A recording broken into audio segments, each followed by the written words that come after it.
Mais je vous jure, heureusement que je suis pas chef d'état, hein. Mais moi je serais un tyran, j'aurais imposé à tout le monde de lire Les Misérables.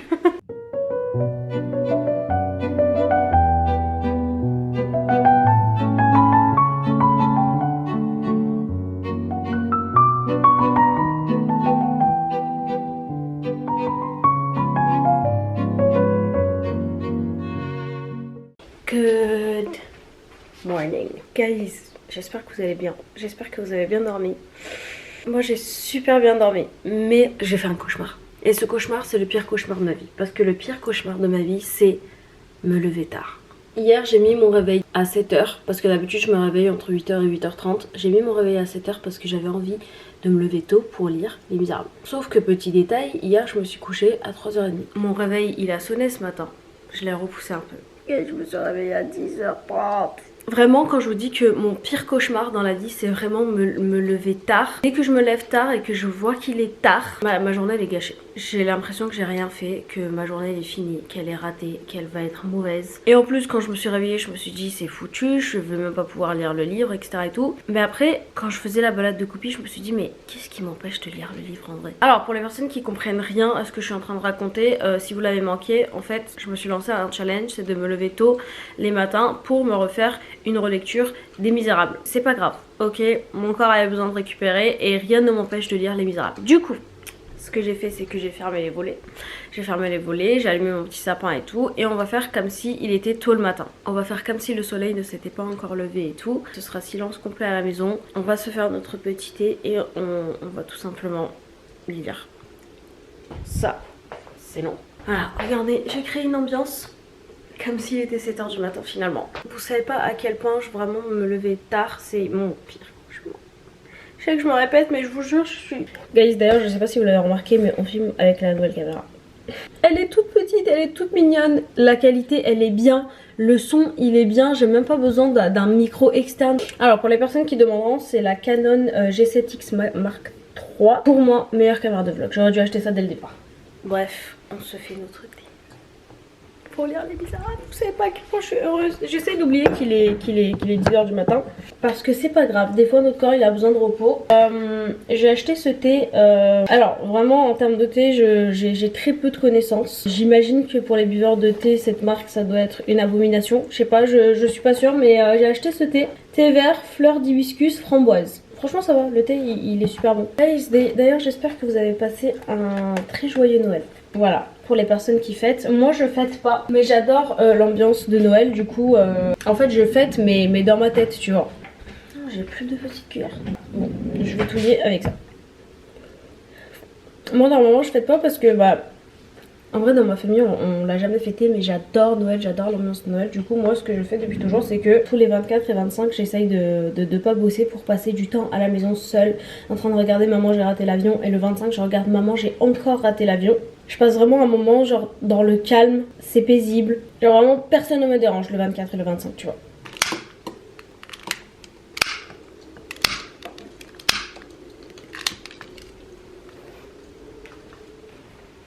Alors guys, j'ai fait une petite bouillotte que j'ai mis à mes pieds. Dites-vous que décembre est pratiquement terminé et j'ai résisté, j'ai toujours pas d'huile au chauffage.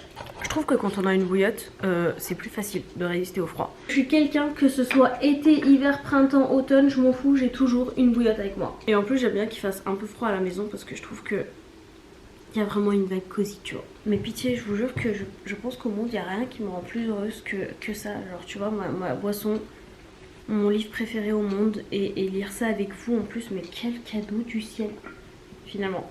Bref, la dernière fois qu'on avait lu Les Misérables, on s'était arrêté à la page 43. Guys, regardez mon petit marque-page. Et d'ailleurs, vous savez quoi, je me suis dit qu'il fallait absolument que je me fasse des marque-pages pour mes 2 tomes des Misérables. Je sais pas encore ce que je vais faire, mais je vais faire des marque-pages de ouf. Parce que vous le savez, s'il y a un truc que j'aime dans la vie et que je prends très au sérieux, c'est Les Misérables.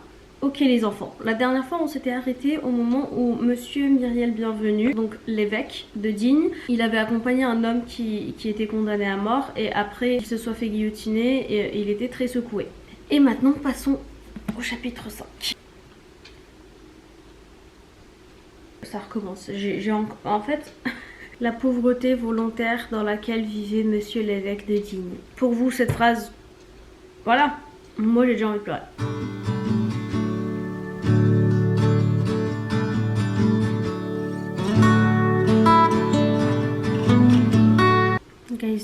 ça. Le plus beau des hôtels, disait-il, donc l'évêque de Digne, c'est l'âme d'un malheureux consolé qui remercie Dieu. Je suis trop sensible pour ça.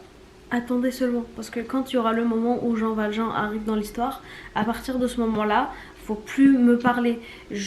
En fait, à chaque mot, après ce chapitre, je pleure. Vraiment, je suis pas bien parce que c'est un chapitre qui me touche énormément. Si vous voyez pas de quoi je parle, vous allez très vite comprendre quand on arrivera à ce chapitre.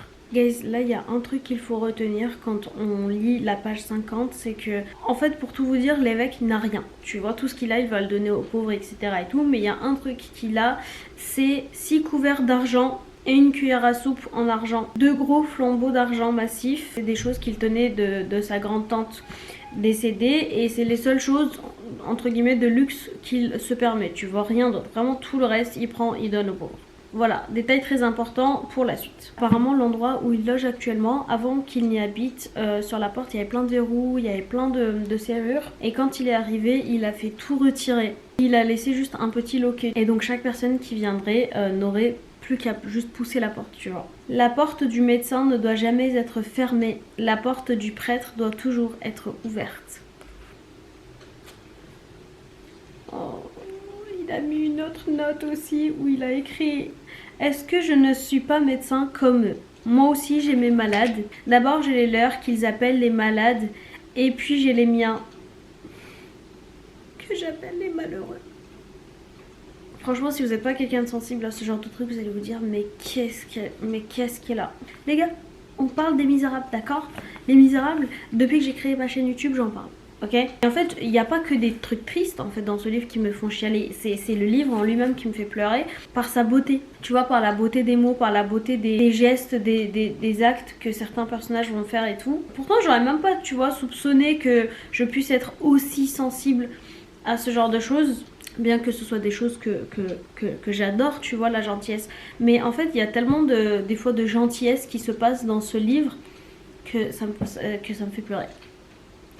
Là, tout ce que je vous ai dit, encore, c'est rien. Vous allez voir la suite. Oh mon Dieu, quand Jean Valjean il va arriver. Oh mon Dieu. Et en fait, il y a une phrase, tu vois, ça je m'en rappelais pas. Je l'avais lu, mais peut-être que j'avais pas fait attention parce que je savais pas ce qui allait arriver par la suite. Il avait écrit aussi quelque part: ne demandez pas son nom à qui vous demande un gîte, donc qui vous demande de l'héberger. C'est surtout celui-là que son nom embarrasse, qui a besoin d'asile. Celui qui est embarrassé, celui qui est gêné par son nom, qui ne veut pas donner son nom, qui a le plus besoin qu'on l'héberge. Et en fait, c'est tellement Jean Valjean quand il va arriver. Oh. Et là, guys, il va dire un de mes passages préférés des Misérables. Ne craignons jamais les voleurs ni les meurtriers. Ce sont là les dangers du dehors, les petits dangers. Craignons-nous nous-mêmes. Les préjugés, voilà les voleurs. Les vices, voilà les meurtriers. Les grands dangers sont au-dedans de nous. Qu'importe ce qui menace notre tête ou notre bourse. Ne songeons qu'à ce qui menace notre âme. Guys, je suis à la page 83 et il me reste plus que tout ça pour la chute. Franchement guys, au fur et à mesure vous allez voir à quel point je blague pas quand je vous dis que Les Misérables abordent vraiment tous les sujets qui touchent à l'humanité, à la terre et à tout ce qui existe. Vraiment tout ce que j'ai vécu, tout ce que tu as vécu, tout ce que nous avons vécu est abordé dans ce livre. Et je vous jure, heureusement que je suis pas chef d'état, hein. Mais moi je serais un tyran, j'aurais imposé à tout le monde de lire Les Misérables. Bon guys, je fais une petite pause dans ma lecture parce que I need coffee. J'ai besoin de café.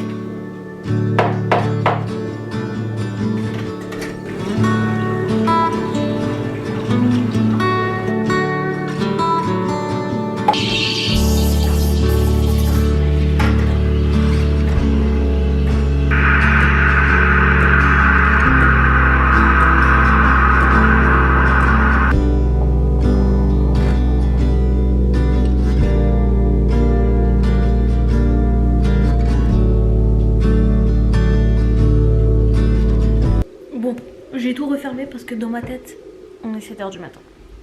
Je vous jure, l'ambiance elle est différente quand tu lis et que t'as l'impression qu'il fait nuit dehors. ces 3 pures lumières, la vérité, la justice et la charité. Plus je lis, plus je me rappelle pourquoi est-ce que ce livre m'avait tellement touchée. Tu vois là par exemple, à un moment l'évêque est en train de marcher dans son jardin et par terre il va voir une araignée énorme, noire, poilue, etc. Et sa sœur va l'entendre dire « Pauvre bête, ce n'est pas sa faute ». C'est pas de sa faute que l'araignée nous fait peur, qu'on trouve les araignées moches et qu'on les trouve effrayantes, tu vois. Et l'évêque s'est même fait une entorse parce qu'à un moment il a voulu éviter une fourmi pour pas l'écraser. Pour celles d'entre vous qui regardent mes vlogs de manière assidue, vous savez que quand je sors, je fais toujours attention à regarder par terre et tout parce que j'ai trop peur d'écraser des fourmis, des coccinelles, je sais pas. Déjà la dernière fois sans faire exprès, j'ai écrasé une limace. Et je peux vous dire que je me rappelle pas la dernière fois quand est-ce que j'ai été aussi mal que ce jour-là. Vraiment je m'en suis voulu toute la journée de pas l'avoir vu et surtout que je l'ai écrasé mais à moitié tu vois. Et j'ai pas eu le courage de l'écraser jusqu'au bout pour abréger ses souffrances. Je l'ai juste poussé un peu sur l'herbe tu vois pour qu'au moins, vu qu'il va très certainement pas survivre, pour qu'il puisse au moins mourir sur de l'herbe et pas juste sur l'asphalte tu vois. Et c'est pour ça que quand je lis ce genre de bouquin, je me dis, je suis pas la seule. Et c'est pas une folie, tu vois. Enfin, je me suis jamais dit que c'était une folie, tu vois. Mais c'est sûr que quand quotidiennement t'es avec des personnes qui, voilà, qui trouvent ça bien, mais qui n'accordent pas autant d'importance à ces petites choses que toi, tu te dis, bon, bah, c'est comment en fait, c'est comment. Et en fait, lire des gens qui comprennent ça et qui le font, tu vois, encore plus qui le font, je me dis, c'est trop bien. En fait, je me sens tout simplement proche de ce livre. Je sais pas, peut-être que je me trompe, mais je me dis aussi que quelqu'un qui n'est pas profondément bon et gentil dans son âme ne peut pas écrire ce genre de choses. Tu vois, tu peux pas écrire ce genre de choses si t'es pas quelqu'un de profondément bon. C'est pour ça que j'adore Victor Hugo, parce que voilà, c'était un être humain, il avait ses défauts aussi, comme tout le monde, comme moi, comme vous, comme tu vois. Mais je pense sincèrement que c'était quelqu'un de profondément gentil parce que il aurait pas pu écrire ça. Les gars, vraiment, je suis prête à débattre avec qui veut que je suis absolument certaine que c'était quelqu'un de formidable parce que il aurait pas pu sinon écrire ça. Il aurait pas pu l'écrire. Par contre, je débat pas avec les gens qui n'ont pas lu Les Misérables. Une phrase à laquelle j'avais pas fait attention, tu vois, la première fois quand j'avais lu. Car dans un caractère, comme dans un rocher, il peut y avoir des trous de gouttes d'eau. C'est-à-dire que tu vois, genre on peut dire que quelqu'un est mauvais, comme on peut dire qu'un rocher, bah c'est juste un rocher, genre tu vois, c'est dur, y a rien quoi. Et bah des fois dans un rocher, il y a des petits trous et dedans il y a de l'eau. Comme dans un caractère dur et peut-être méchant, il se peut qu'il y ait des petits points de lumière, tu vois, dans cet être humain. Là, mon souhait, ce serait tellement que genre toute la France puisse regarder les vidéos où je lis Les Misérables, parce que peut-être que ça donnerait envie à plein de monde de lire Les Misérables. S'il te plaît, YouTube, fais que cette vidéo devienne virale. Je vous jure, c'est même pas pour avoir des vues ou avoir des abonnés, mais je veux juste que les gens lisent Les Misérables par pitié. S'il vous plaît, les gars, s'il vous plaît, lisez Les Misérables. Guys, je vous jure, ce livre, il est tellement fait pour abattre les gens sensibles. Je me retrouve beaucoup dans ce livre. Je retrouve beaucoup de ma sensibilité, voilà, dans ce livre. Tu vois, par exemple, là, l'évêque, il dit, je cite, il dit « Les belles pendules, les beaux tapis, les belles livrées. Ce doit être bien important. Oh, que je ne voudrais pas avoir tout ce superflu-là, c'est-à-dire toutes ces richesses, à me crier sans cesse aux oreilles. Il y a des gens qui ont faim, il y a des gens qui ont froid, il y a des pauvres, il y a des pauvres. » Pourquoi est-ce que j'aime trop ce livre? C'est parce que ce livre aborde tous les sujets, toutes mes angoisses, toutes les questions que je me pose, toutes les choses qui me rendent triste, toutes les choses qui me travaillent. Par exemple, souvent, j'ai parlé du fait de culpabiliser quand j'achète un truc, tu vois. En fait, que ce soit avant d'acheter un truc ou après, je culpabilise souvent en me disant est-ce que j'en ai réellement besoin, mais avec cet argent je pourrais faire un don. Il y a des gens qui ont rien à manger, il y a des gens qui ont du mal à se vêtir et moi en parallèle j'ai le luxe de pouvoir m'acheter des trucs superflus parce que en soi tout à part les vêtements, la nourriture, les produits d'hygiène, etc. et tout le reste, en vrai c'est superflu, même si ça me rend hyper heureuse. Mais par exemple une bougie, genre même mon sapin, tu vois, si tu réfléchis loin, évidemment, en plus vous savez à quel point ce genre de truc ça me rend heureux, mais il n'empêche que c'est superflu, sans que ce soit négatif, tu vois, mais c'est des choses dont je n'ai pas besoin, tu vois. Le besoin c'est fort, c'est quand t'as besoin d'un truc, t'as besoin de t'habiller, t'as besoin de te loger, t'as besoin de manger, et le reste, voilà quoi. Et en fait voir des personnages avoir un peu les mêmes angoisses, penser à la même chose, se poser les mêmes questions, je me dis, je sais pas, c'est tellement réconfortant, je me dis ok, je suis pas folle. Évidemment ça m'empêche pas d'acheter des bougies, ça m'a pas empêché d'acheter mon sapin et plein d'autres trucs, mais au moins je réfléchis beaucoup et j'essaye du mieux que je peux de pas dépenser n'importe comment, de pas acheter des trucs dont j'ai pas réellement, ou plutôt d'acheter des trucs juste pour acheter des trucs juste parce que je peux l'acheter, tu vois. Comme on dit, c'est pas parce que tu peux que tu dois. Tu vois, au moment où il l'a écrit, il parle déjà de surconsommation, mais s'il vous plaît. Là il dit par exemple que chez les prêtres, le luxe c'est un tort, tu vois, parce que pour lui, je cite, un prêtre opulent, c'est-à-dire un prêtre qui est aisé, est un contresens. Le prêtre doit se tenir près des pauvres.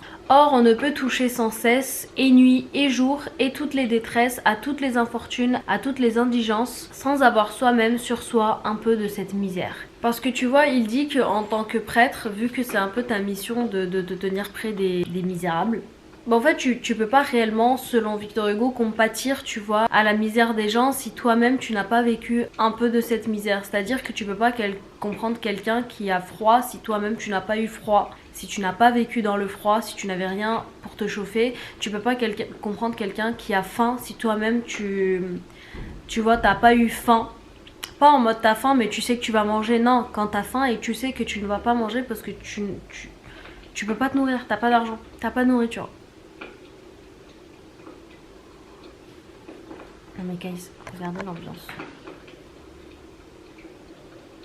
C'est trop apaisant. Oui ma vie. Je suis sûre qu'au coupi il comprend pas pourquoi il fait encore nuit dehors. Il est en mode maman mais le jour il veut pas se lever. Il dort.